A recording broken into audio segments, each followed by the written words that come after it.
You were never supposed to erase yourself to make someone else feel secure.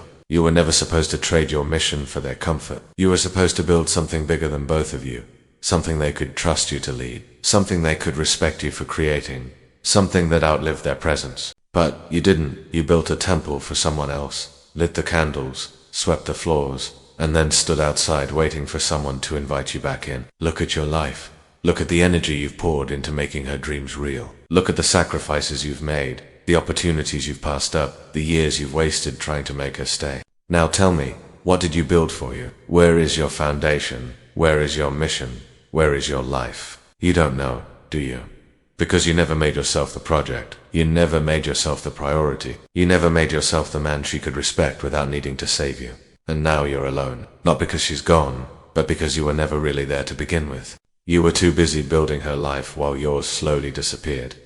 So here's the final warning. If you don't stop this cycle now, if you don't reclaim your mind, if you don't rebuild your life, from the ashes of what you wasted, you will live the rest of your days as the man who spent his life upgrading someone else's world while his own burned quietly in the background. And that is how most men die, empty, forgotten, unbuilt. But that doesn't have to be you, not if you turn around now. But let me tell you something. The darker the night, the brighter the stars.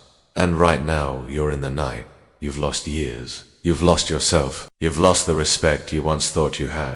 But you haven't lost everything. Not yet. You're still breathing. You're still listening. You still have one thing left. The power to stop lying to yourself. Dostoevsky wrote about the man who collapses under the weight of his own lies. The man who can't bear to face the truth of who he's become. But he also wrote about the man who finally, after all the destruction, chooses to stand up again.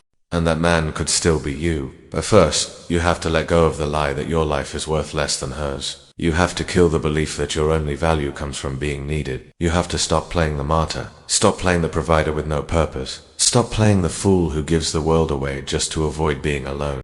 You were not born to be someone's emotional crutch. You were not born to be her retirement plan. You were not born to sponsor someone else's comfort while you drown in quiet regret. You were born to build, to lead, to suffer for something that belongs to you, to sacrifice for a vision that lives beyond her approval.